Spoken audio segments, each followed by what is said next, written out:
Hey, everybody, we'll get started in just a minute. We're going to give everybody time to get in. We have a lot of people signed up today.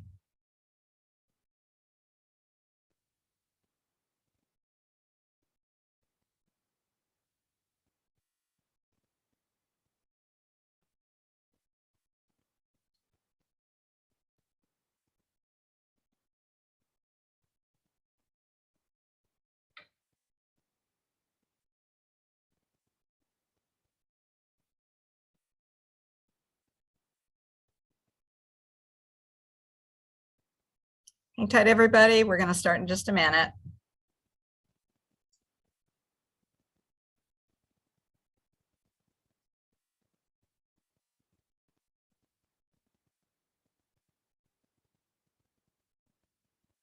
Okay, we still have people coming in, but I think we're going to go ahead and get going. Good morning, everyone. I know we have a large crowd joining us today, and I want to welcome you all to our tour of Naples. If you have any questions throughout the tour, feel free to type them into the Q&A, and we'll try to get to as many as possible.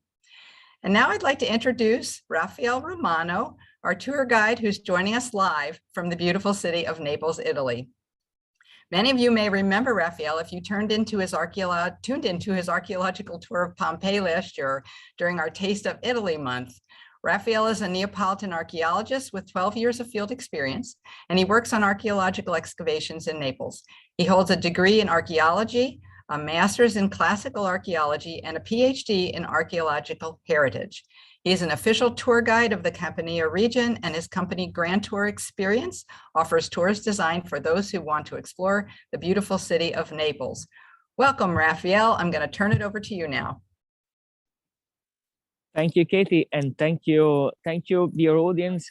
I'm so happy to be here with you, this time live from my wonderful city, from Naples.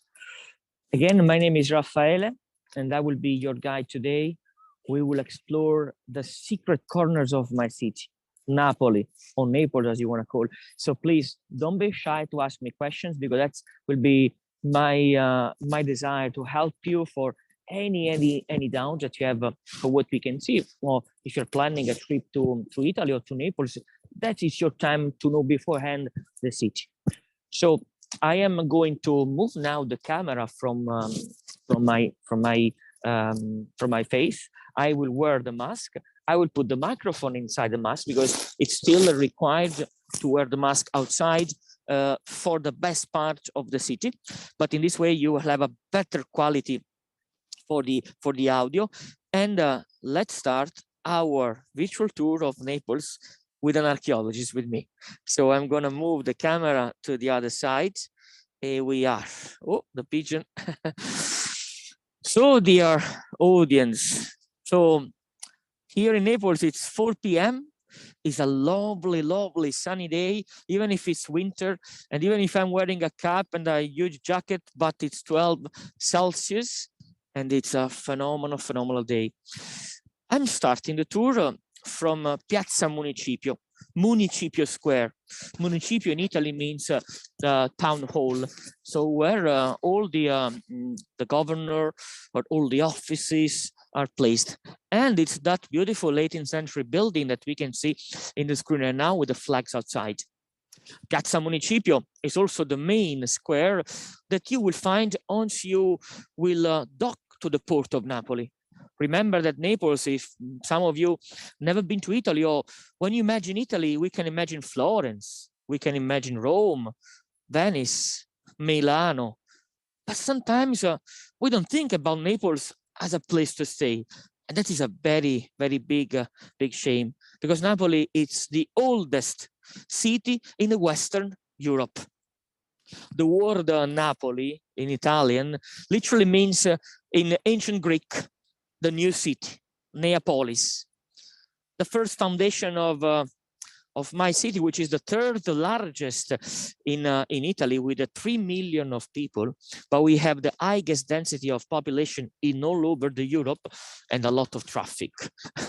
You will see how many cars will be along our tour. So Napoli, it's the first foundation. It's at the early 8th century before Christ. Imagine a city with 28 centuries of life. It's something incredible. I always say Napoli is a lasagna. Layers and layers and layers of life. First of all, a Greek foundation, then was a Roman city, then was part of the Byzantine Empire with a modern Istanbul that back then was called Constantinople, Byzantium, and then this is part of Turkey. Then from the 12th century, Naples started to be the capital of an independent kingdom until the unification of Italy that happened in the 1861. So we have a lot of centuries of history to cover today. That's why we, along our tour, we will be outside the castles, like the beautiful medieval castle that you can see on the screen right now. I will go next to the main arch, the beautiful Renaissance arch of that castle, called the new castle of Maschi Angioino. But first of all, enjoy the amazing view of this fountain, the Neptune Fountain, restored 4 years ago. This fountain that it's still showing us the name of one of the king who paid for this beautiful monument, the King Filippo IV of Naples. We are in the early 16th century, where Naples was part of the Viceroy, Viceregno Spagnolo. The king was in Spain, and Napoli was controlled by some governor called the Viceré. That's why we have nearby the lion here, the crest of the city with a crown on top. The person above the fountain, surrounded by horses. The horse is the symbol of my city. It's a Neptune with a fork. The main sculpture of the whole fountain was made by a very famous name. Well, it's not that one of Rome, but it was the father. And I'm talking about Pietro Bernini. Most of us knows, for example, Gian Lorenzo Bernini, famous in Rome for St. Peter, for many other sculptures in the capital of Italy. But do you know that Bernini was born in Naples? He was born in Naples because his father, Pietro Bernini, who made this incredible piece of marble, was working for the kings of Napoli. And that's why the famous one was born here and then moved later to Rome. So imagine if you are docking to Napoli with a cruise ship or with a boat or whatever. That is the main station, the maritime station, which is the white building in front of us.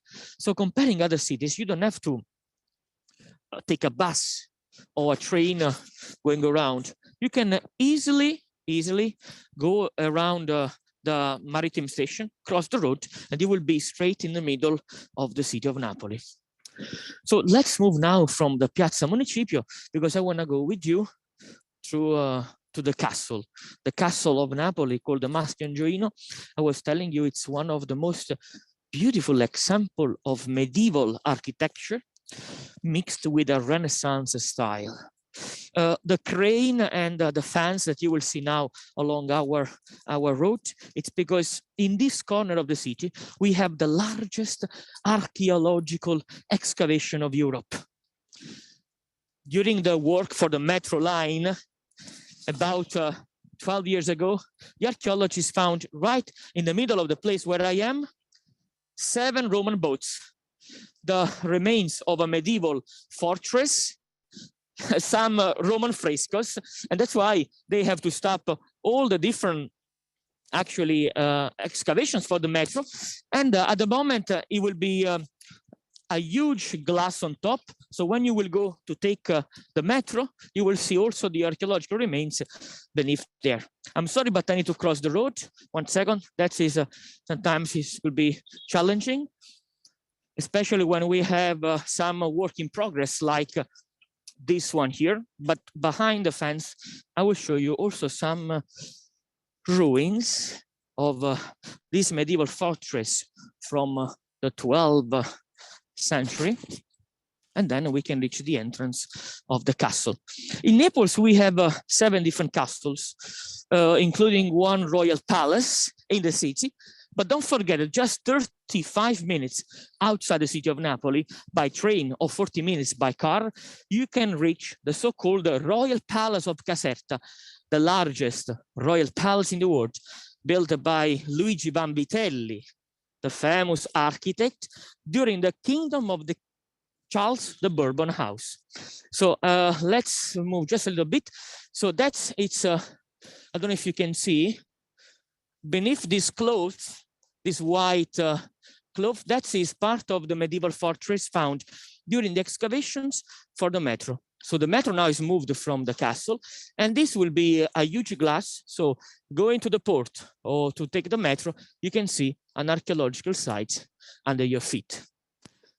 So if at the moment seems very, bad with all the fans around, but when it will be finished, I guess, at the end of the month, at the end of the year, it will be a phenomenal example of urban archaeology.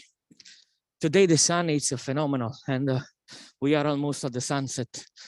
The castle where we are, all made with volcanic rocks, the Piperno, and then the super marble from the arch is placed in between the sea and the Royal Palace of Naples. So, dear family, welcome to the flag, to the main monument of my city. And just a quick shot to the render of the metro of Napoli. That's the place, the square where we were before, and it's all the archaeological sites that will be covered with a glass. So when you will be from where we started was right here.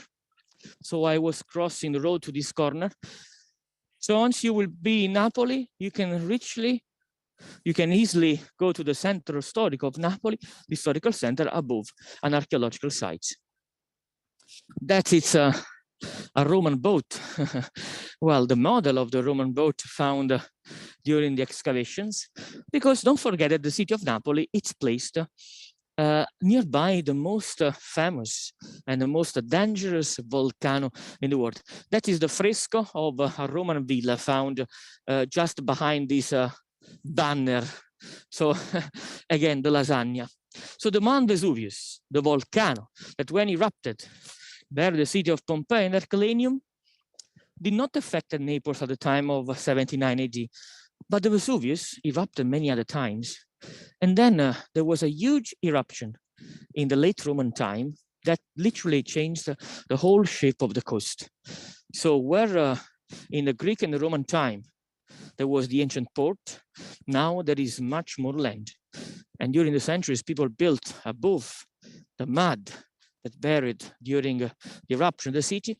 And when in 2007, the excavations for the metro started, they found a Roman port with the Roman boats. But what you can see now in the screen, it's one of the largest and the most well-preserved castle in Europe. 5 different towers. The black stone is called Piperno, which is a volcanic rock. Then we have this beautiful fortification around. The yellow color in between the tower, it's called Tufa Stone. Tufa, it's another main material of construction for my city. It's very porous, but it's the main stone of Pompeii, Herculaneum, or Napoli. And right in the middle, between the 2 towers, we have the arch built by the first Spanish king of Naples, Alfonso d'Aragona. In the 1443, Alfonso d'Aragona arrived to Naples. He won against the French troops, because Napoli from the 13th century, when this castle was built, was under the control of the French culture. That's why in Naples we have a lot of Gothic French-style churches. Then Alfonso won, and he wanted to change something built by the previous royal family, the French one, and he invested in this incredible and beautiful example of art. The arch, all made of Carrara marble. It's still showing us in the 15th century, we have the Renaissance style, the Corinthian style columns from the Greek and Roman architecture. And right in the middle, in between the first and the second arch, we have the great entrance to the King Alfonso d'Aragona to the city of Naples. Above the niche, we have 4 niches, and up top over there, nearby the flag, St. Michael, the Archangel, which is the patron of Southern Italy and the patron of knights. Let's go closer so you can see some amazing detail of this huge arch. It's 20 meters high and is one of the tallest marble arch in all over the world, and is the only example of an arch like the one in the Roman time, but built with the two arches above each other. It's very unusual as a shape. The architect who built this stunning example of Renaissance, that with this light, it's just incredible, were from Catalonia, from Spain, and some local architects. That's it's the scene where the French troops waiting to fight against the Spanish one of Alfonso d'Aragona in the other corner. There you are. Oh, the pigeons are one of our best enemy. You can see the amazing detail of the lion in this corner. Oh, the beautiful cupids holding a garland of flower, classical symbols of the Roman time, riding a chariot, not with the horses, but with the two snakes similar to dragons. So they are all called grotesque, this kind of style that was very typical from the 15th century. Look at the view outside the castle. It's just phenomenal. But now I want to move from here because I want to reach with you another important monument of my city, the Royal Palace. If the castle was the house of the kings and queens in the Middle Age, when the trend, the fashion all over the Europe changed from the cold castle. The castle is a kind of an architecture used mostly to defend. That's why we have huge towers where the soldiers lived inside. When things changed from the 16th century, royal families lived not anymore in castles, but in royal palaces, palazzi. The word palace, coming from the Latin word palatium, was adopted later on for other kind of other buildings. Napoli in the 16th century built the first model of the royal palace, not far away from the castle. I need to just cross in between the cars 1 second, but just in front of it. So we are in this place, which is called the Royal Naples, or Napoli Reale. Let's go closer. And the building just in front of us, with the two huge horses made of bronze, we will go closer. That is the Royal Palace of Napoli, where the kings of my city lived there from the 16th century up to the early 20th century, when Italy then was unified in one nation, in one country, by Garibaldi in the 1861. Okay, I moved from from the parking that people, it's Saturday, and then it's a lovely day. People are coming here for a gelato, a walk in the streets, which is not so bad. Here we are, family. It's the royal gate of this palace. Beautiful.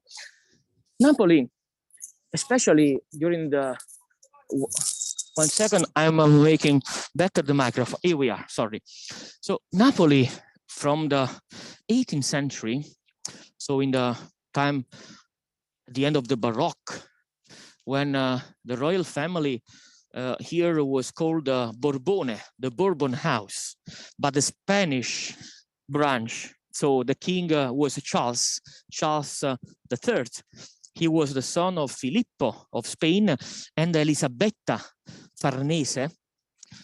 In the 1734, Napoli was under this new and important king, the same king who discovered Pompeii and Herculaneum. In the 1738, Herculaneum, and 1748, Pompeii. Napoli then in that century was a part of the Grand Tour. The Grand Tour of Napoli was this special travel that people did from all over the world, discovering art and architecture. And the neoclassical style was born mostly with excavations of Pompeii and Herculaneum. So Napoli in that time was one of the most important stops in all over the world, and was declared by many travelers the cultural garden of Europe. Imagine, you could come here, you had in front of you an example of a medieval architecture. Then you had a beautiful Renaissance arch. In front of you, an 18th century royal palace, the first opera house in the world, gardens, the excavations of Pompeii and Herculaneum, the huge museums, great sculptures coming from the Farnese collection from Rome. So Napoli was a real capital. And that's why I had connections with a lot of different kings or monarchies all around the world. In this screen, you can see this bronze horse with a young boy holding him, the same that you can see over there. Both were a gift from the Tsar of Russia to the King of Napoli.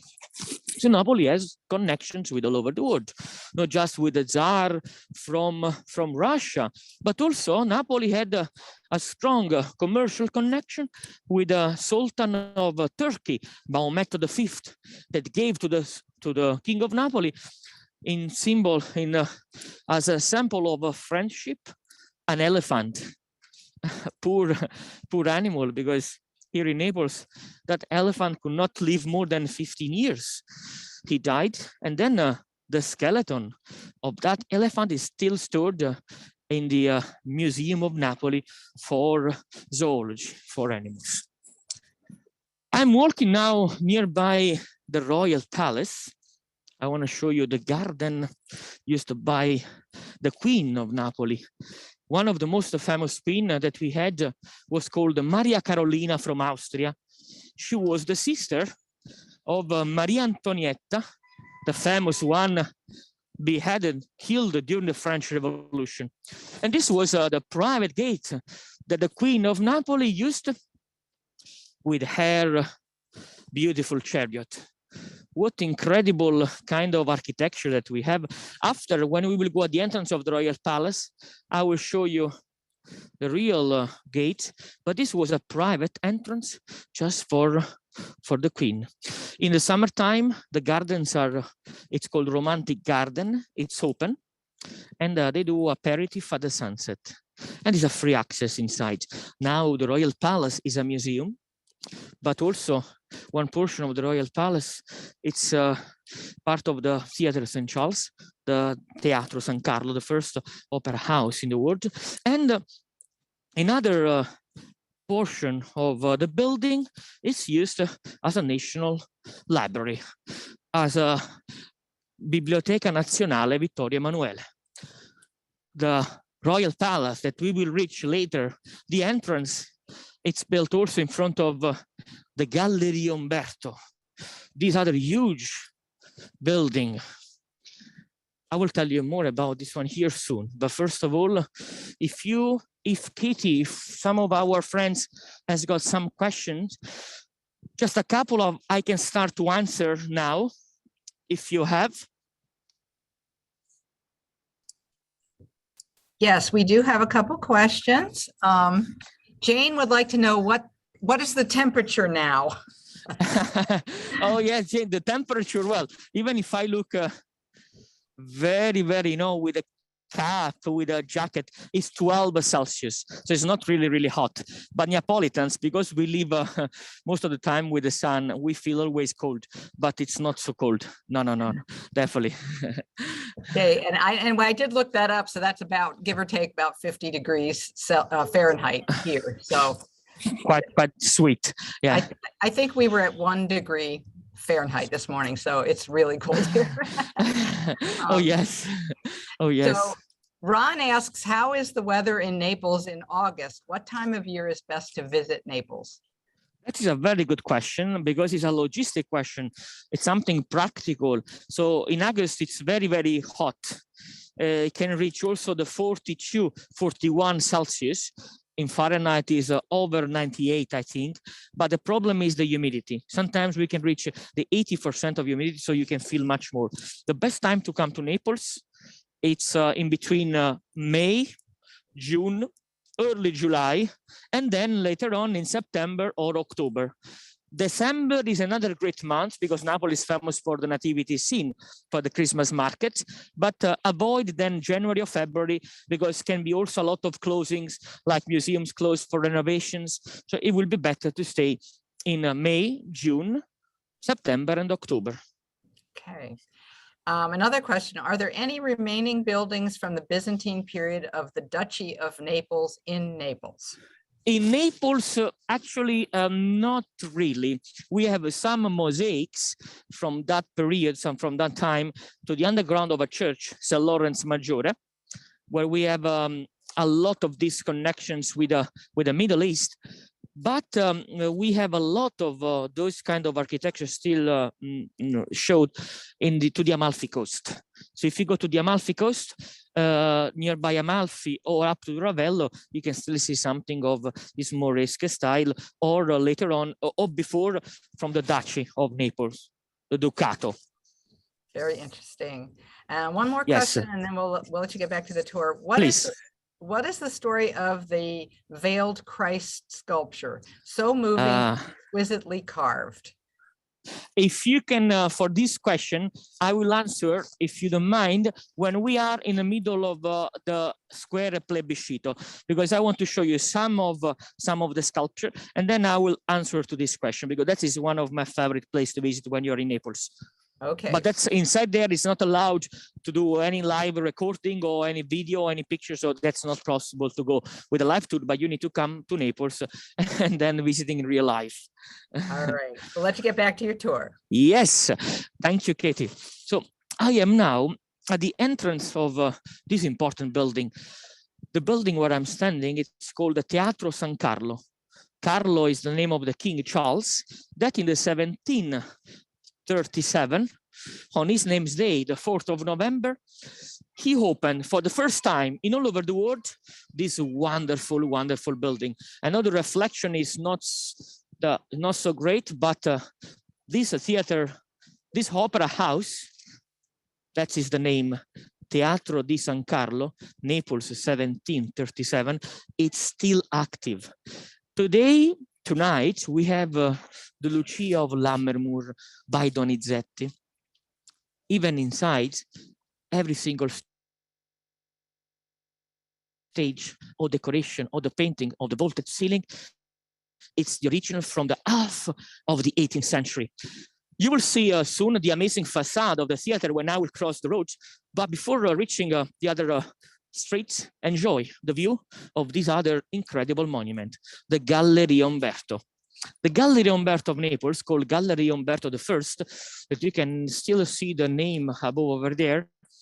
It's a building of the 1887, and we can say that it's one of the first example of the so-called Art Nouveau and Liberty style for the material used, a mix of mosaics, a mix of glass and metal, but it's still some of the neoclassical remains.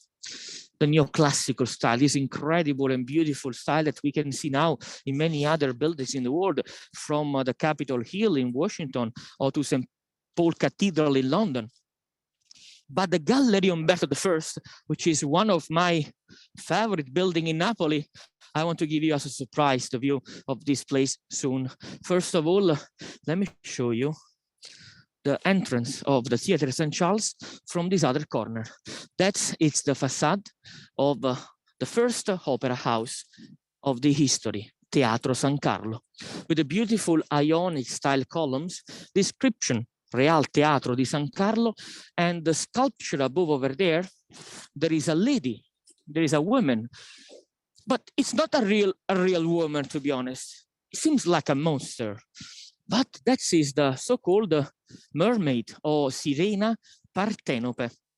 Because another name for my city, it's not just Naples, but it's Partenope.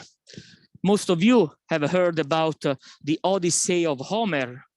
Homer wrote the story of the three sirens lived in a place today called Sorrento. And the most beautiful, Partenope, because she could not get the love of Ulysses that was unchained next to the mainmast of his boat. she killed herself, and the body arrived in front of Sorrento, where is the city of Naples, and Greeks, this is the legend, following the flight of a white dove, they built a village calling it Partenope. For sure it's a legend, but during the excavations for the metro in the 1990s, we found some silver coins with the face of a girl and inscription Partenope. So when sometimes you go in Italy and somebody will tell you, oh, I am a Partenopeo, you might understand that it's a Neapolitan. Remember that Napoli, it's completely another kind of culture. Napoli is not Italy. Well, for sure it's Italy, but it has got a different identity because until the 1861 was completely another kind of world. From Abruzzo down to Sicily, the whole southern Italy was under the control of the so-called Kingdom of Naples and later on Kingdom of the Two Sicilies. And now, welcome to this wonderful building, the Galleria Umberto. The tallest dome of Napoli, 53 meters, all made of glass, metal, marble, and mosaic. That is a wonderful, wonderful building to visit. When you are in Naples, don't miss the chance to be here. It's full of shop. It's like a mall. And the quality of the marble on the floor, it's so great. 1887, there is another one like this in Milano. Even this one here in Napoli is under restoration. That's why you can see the scaffolding.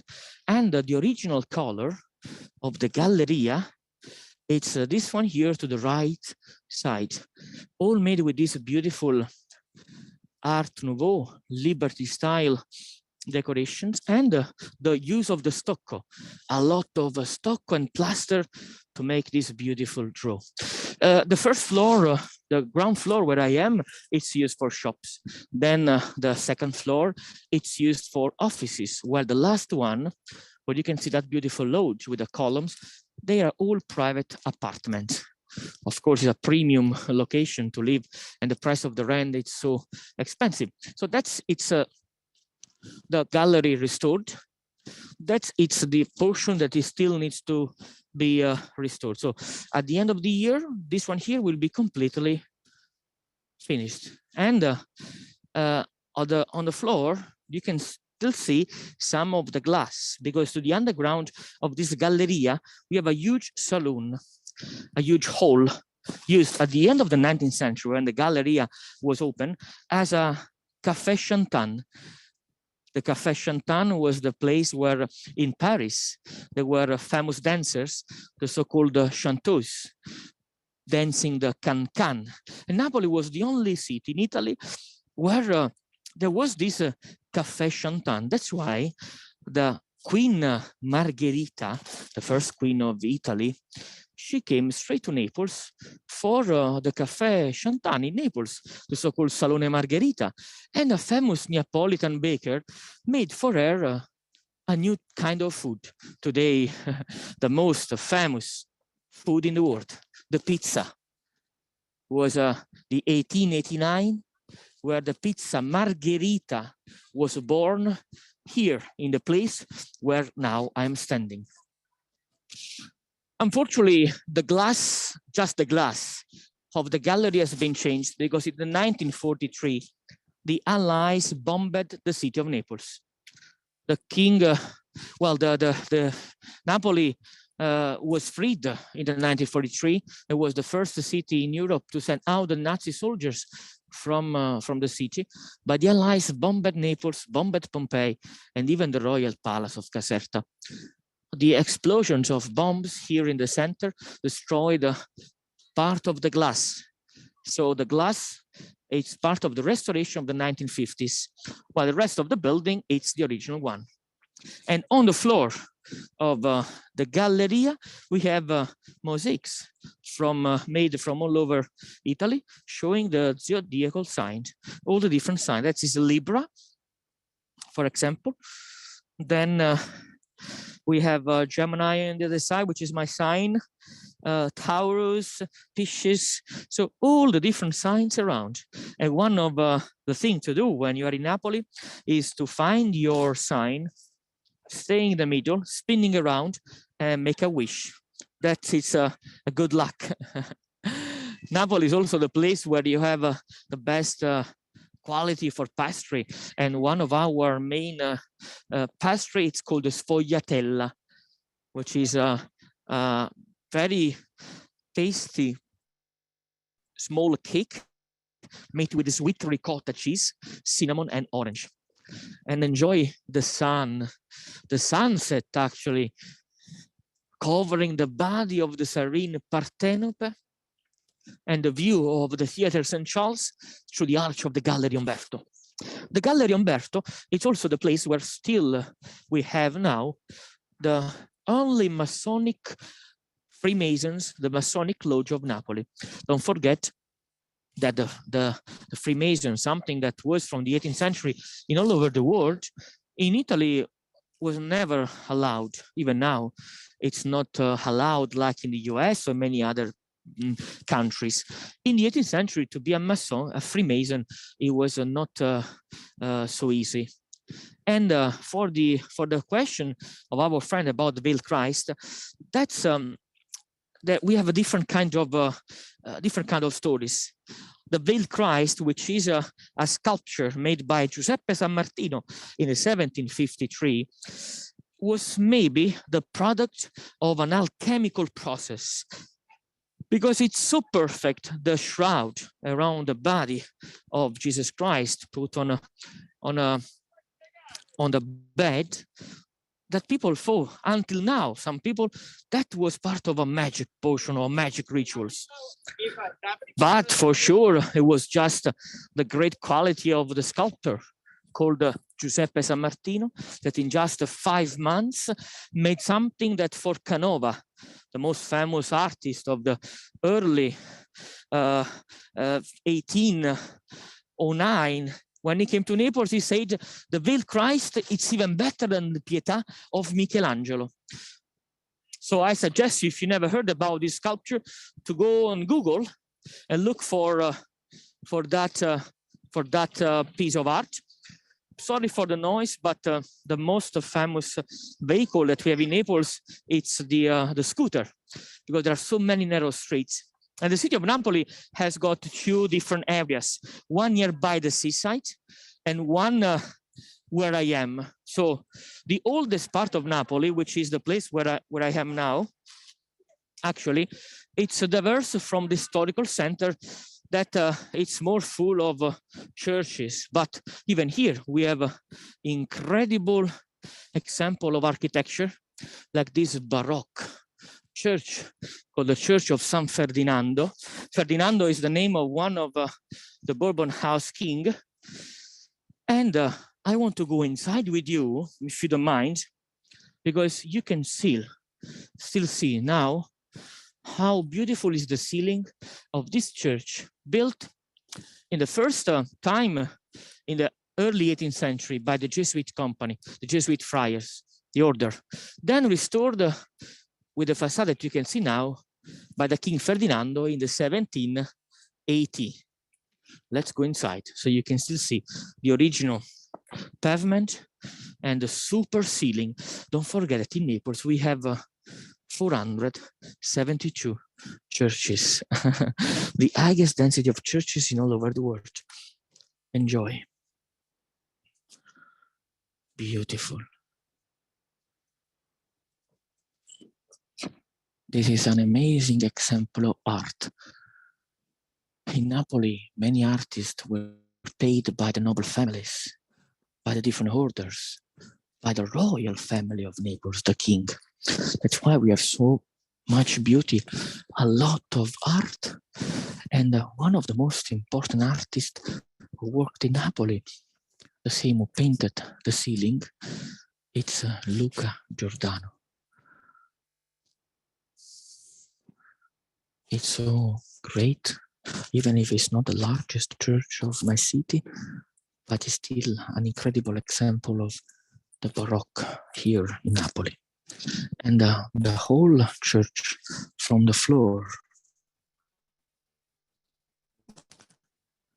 up to the wall, it's all made of marble.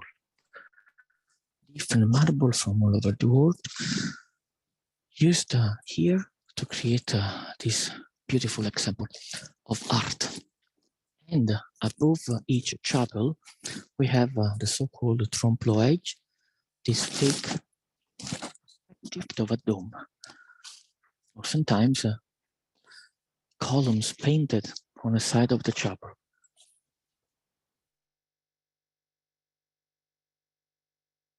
It's so vivid. And in Napoli, because so many churches, the devotion of the city, it's one of the main characteristics comparing the other cities in Italy. I want to leave now, but for the last shot, let me give you this other perspective for the ceiling, where the blue color of the clothes used by Luca Giordano seems made a couple of weeks ago. But it's a 220 years old ceiling. Beautiful. Then let's leave the church. I'm wearing again my cap. You remember when you're in Naples, because the views are so straight, it's not allowed to wear for men hat or caps in the churches, and for ladies it's not allowed to have a skirt, but it's a general rule to follow. And I am now in the middle of this square that you can see a lot of buildings around myself. The Royal Palace to the left.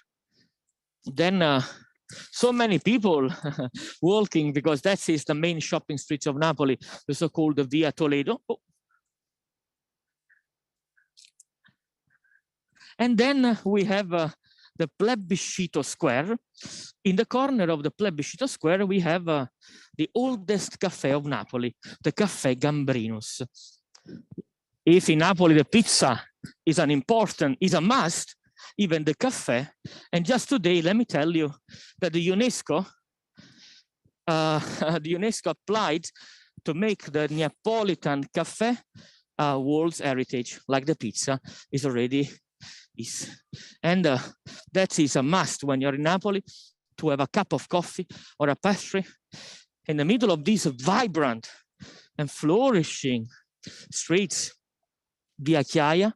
And the most famous bar is under your eyes now. Make sure that if you are having a coffee sitting at the table here in the gazebo outside, the coffee costs €9. If you drink the coffee at the table inside, then the price is €1.20. It's a bar from the 1860 and was the place, you can still have the original stucco inside with a great Murano glass. Let me show you from this other side. You can still see the original decoration. Let me see if we can go to the other window. 1 second. If it's open, we can still have a look inside. But the reflection is too much. Oh yes, you can see a little bit of the Murano glass over here. So it's never changed since it was built in the 1860. But on the other hand, the Caffè Gambrinus is placed just in the middle of the largest square of Italy, the Plebiscito Square.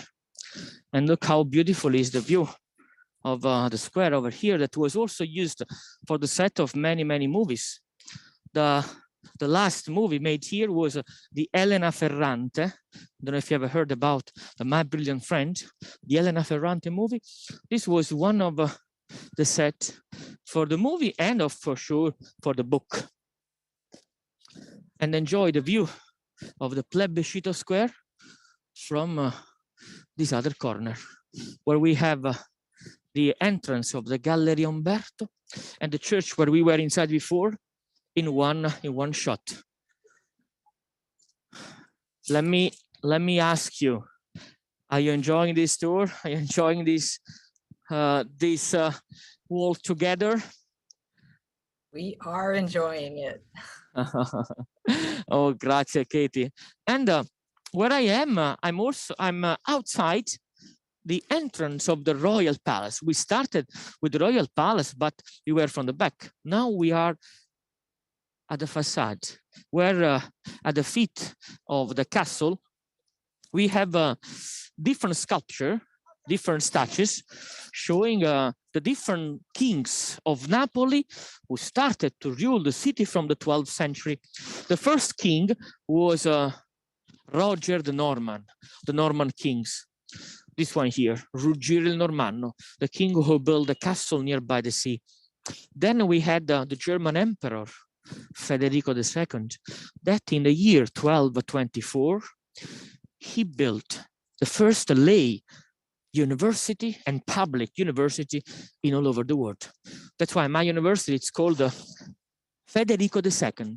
And in 2 years, we will do 800 years of birthday.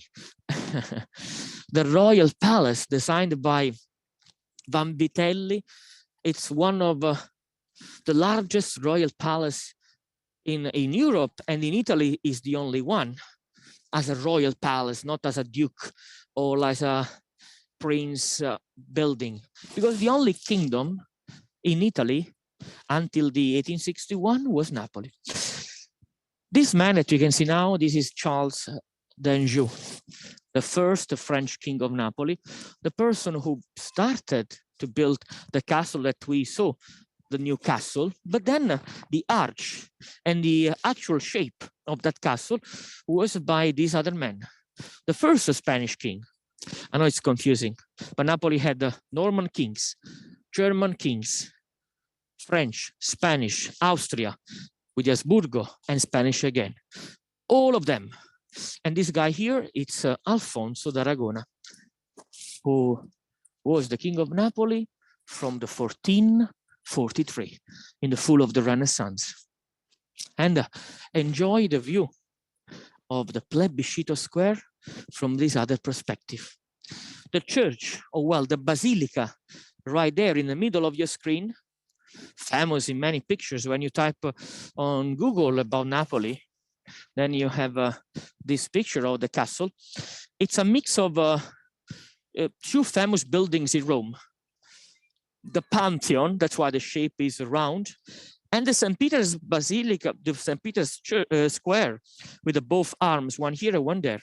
The statues in the middle, both were made by Antonio Canova, and representing the King Charles and his son Ferdinando.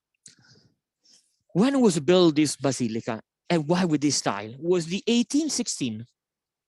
After the Napoleon Empire, that Napoli was part of the Napoleon power, Napoli for about 10 years was under the control of the French Joachim Murat, the brother-in-law of Napoleon.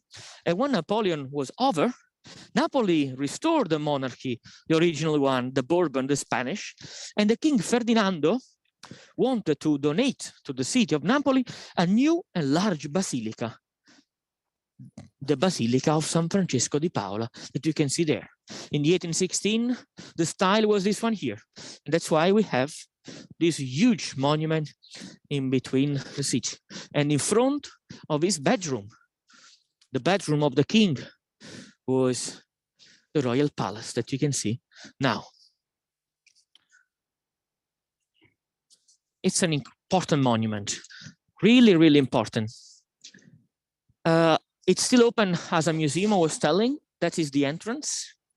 Then you can go to visit the throne hall, all the queen's rooms, the king's room, the library of the royal family. They have a beautiful terrace above the sea. And it's very, very well preserved. Inside the rooms, we still have the frescoes from the Baroque time and all the silk used as a tapestry for the walls. Now, Katie, I want to go with you inside the courtyard of the royal palace. And when I'm leaving the palace, I can start to ask you if you have some questions from our friends connected. But just a moment, I want to go inside. It's always an emotion walking through this gate, that imagine how many pages of history happen here. Ambassadors, popes, kings and queens from all over the world were the guest of the royal family in Naples. Now in the courtyard of the chariot, the so-called area right there in the middle, we have a contemporary art exhibition, which is the House of Rosa Park, that will leave the Royal Palace of Napoli at the end of June. But that is the Rosa Park house. And welcome to the Royal Palace of Napoli. All made with still the original windows, but the glass changed, but still the original one, all made of volcanic rock, bricks from Pompeii and Herculaneum, and the stunning lamps now with the electricity lights. But Napoli was the first city in Italy and in Europe to adopt the gas as energy for the enlightenment. That's why you can still see just beneath every single lantern the line over here used for the pipes that they should give the gas to the different lights around here. And Montesquieu said, this is the most beautiful royal staircase of Europe. Welcome to this stunning building. That is the entrance of the royal palace. All the stucco are the original. Ciao, posso? Sì. No, sto qui, grazie. She's giving me the chance to give a look for the original early 19th century stucco, and all the marble around the walls. It's all the marble from the Kingdom of Naples, and this was the main entrance to the Royal Palace of Naples. Both chandelier on both sides of the staircase, they are made with iron, and the metal used for both was coming from the statues found in Pompeii and then melted. That is still the ceiling with this great color. Inside the royal palace, there was not just the Theatre St. Charles, but there was another small theater called Theatro De Corte. That was a gift from the king Ferdinando to his wife Maria Carolina. Not a ring, not a car, but a theater. Imagine how the king of Napoli was grand. I hope that you could enjoy this entrance here. And let's go back to the ciao, buonasera, to the main square. But before going to the main square, let me show you the Fountain of the Fortune, because today is active. Usually they close the water, but this is a very hidden fountain. Few people knows about this corner, and is a fountain like the Trevi one for good luck, but it's here in Naples. The fountain is coming from Herculaneum, and it's here because the king of Napoli, that was very superstitious, wanted to have the Fountain of the Fortune just below his bedroom. And now people are coming here showing coins. So I think that the good luck is only for the guardian cleaning the fountain at the end of the week. But it's still a very important piece of art. And then family, if you have any questions, Kati, if you have any question, I will be happy to answer. Yeah, we do have some more questions. See. Not surprisingly. Pam would like to know, when is the best time to see the romantic gardens in bloom? Oh, the romantic gardens of the Royal Palace, for me, the best time is May. Because in May you can also go and visit the English garden of the Royal Palace of Caserta, where the first camellia, Katie, the first camellia tree flower from Japan arrived in Europe, straight in the place where I am, to the Royal Palace of Naples. Imagine, was the end of the 18th century. Interesting. So Catherine says, 472 churches. Is there a Greek Orthodox church by chance? Oh, yes, we have, because Naples had, until the 20th century, both ritual. The Bishop of Napoli was also wearing the different clothes from the Greek Orthodox and the Latin one. But we still have few Orthodox churches, and a couple of them are still adopting the Greek cross shape, not the Latin one. Okay. Dominic wants to know, does the city have any efforts underway to control the car traffic so it's not so crazy, especially the roundabouts?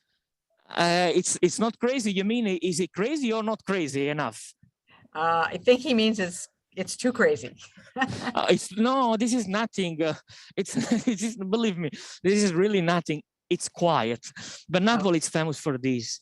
I mean, another thing, Katie, if you want to enjoy Napoli, we need to leave from our comfort zone.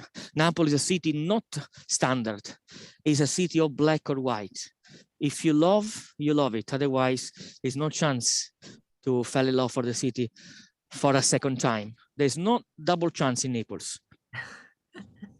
Well, it's certainly a beautiful city as far as we can see this morning.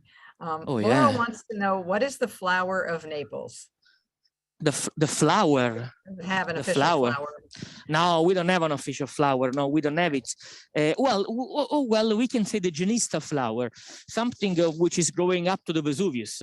So we have the Genista flower, a very beautiful yellow Ginestra, it's called, that even Leopardi wrote an important poem about it, the Ginestra. And we have one more question here right now. Eric would like to know if you could briefly describe how and when the monarchy ended in Naples. Well, the monarchy ended in the 1861 because Italy was unified to another monarchy. So we had the two monarchies at the end until the Republic that was in the 1945 after the war. So in the 1861, Napoli finished the monarchy for the Bourbon and started the Savoy until the World War II. So Italy is a very young republic since the 40s until now. Okay, so I'm going to let you get back to the tour and then we'll do Please. a few more questions. Yes, at the end, yes, at the end, yes, Good. yes. I want to just show you now one of my favorite kings. Napoli, I was telling, we were talking about the monarchy, has been a city with so many different royal families. But my favorite, especially for the job that I do, not as a guide, but as an archaeologist, I need to say thank you to this gentleman, the King Charles the Bourbon.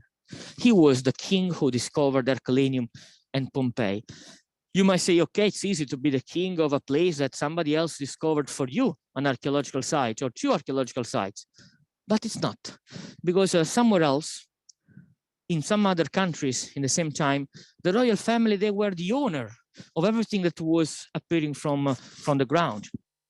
For example, another good place to see ruins is the Vatican Museums, but the Vatican Museum is the private collections of the popes. The King Charles, when he started the excavations of Pompeii and Herculaneum, he wanted to build a museum to show to the world what was appearing from the ash. And when he left Naples to be the King of Spain, he said a letter telling, wherever you will find to the underground of the kingdom of Napoli, it's not property of our family, but it's property of the king of the city of Naples, which is something advanced, something incredible for that time. And that's why today we have in Naples the National Archaeological Museum. While this man here, this is the brother-in-law of Gioacchino Murat, the king, the French one who ruled Napoli for Napoleon. And above the hill over there, we have another amazing building, the castle called Castel Sant'Elmo, and the convent of Certosini called the Certosa of St. Martin. And dear family, before closing our connection, we were talking about a city placed at the feet of a volcano. But where is the Vesuvius in Naples? We cannot see the Vesuvius if you are not going to the coast. And where I'm going now with you is to show you the volcano, the Mount Vesuvius. Here you are. It's the crater, the volcano that when erupted in the 79 AD, literally buried Pompeii and Herculaneum and changed the concept of the world for the Romans and even for our modern life. And the sunset, it's stunning. That is the crater, the Vesuvius, still active. The last eruption was in 1944. People taking picture because it's a beautiful, beautiful sunset. And that is another view from the Plebiscito Square and this corner. Here you are.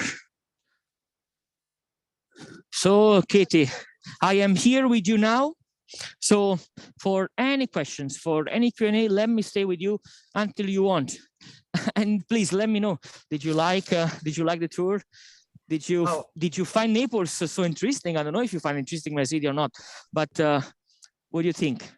Oh, I definitely found it interesting. And it's, as Yes. we talked about before we went live, someplace I definitely want to be. And we have several comments in the Q&A, people just saying, this is wonderful. So Grazie. Thank you. We do have a few more questions if you have time. Please, I have time with you for sure. Yes, I'm happy. Right. Write me many things. All right. CJ wants to know if you have any safety tips for visiting Naples. Well, first of all, I want to ask you, Katie, what do you mean for safety tips? I think, I'm assuming they mean like, maybe are there pickpockets, should be worried about, your safety. Well, to be honest, it's in every city, you need to be aware of pickpockets, especially on the train. What I can suggest you to avoid to stay in the area of the train station. The central station, especially during the night, it's not so full of shops. So if you are renting a hotel, beautiful hotel, 4 stars, luxury, but it's nearby the train station, that is not a good place to stay. Especially for buses, trains, some people are sleeping nearby the train station. So avoiding the train station will be great. Okay, good tip. Lori wants to know if you could explain what you meant by Naples having a different culture than the rest of Italy. Because when I'm swimming about culture, when I talk about culture, I think about a country with the same kind of language, for example, standard of concept of life. Napoli was part of this new culture, the Italian culture, in the 1861. But for 26 centuries, the city grew up with any other kind of monarchies, any other type of people coming, artists, travelers. So when you are going to Italy now, for example, you go to Rome, you will find a dialect of Romans. If you go to Milan, you will find a dialect of people living in Milan. In Napoli, we speak not a dialect, but a language. That is another main difference in between the Italian and the Neapolitan. We have our own language declared by the UNESCO Immaterial Heritage of the World. That's interesting. Oh, yes. So for those of us who only speak English, are we in trouble? Now you should learn Neapolitan, it will be better. So you will experience much more the city. Understood. Now, many people are speaking English, and I don't know if you know, but Apple company opened the only Apple campus in Europe in Napoli. So Napoli, we have also a lot of young people, 5 different universities, a lot of shorelines, so many archaeological sites, museums. It's a city, it's a capital. So what would you recommend as far as time frame? Like if somebody was planning to make Naples part of their tour of Italy, how much time, how many days would you suggest to spend there? How much time? Yeah, how many days would to see the city? Well,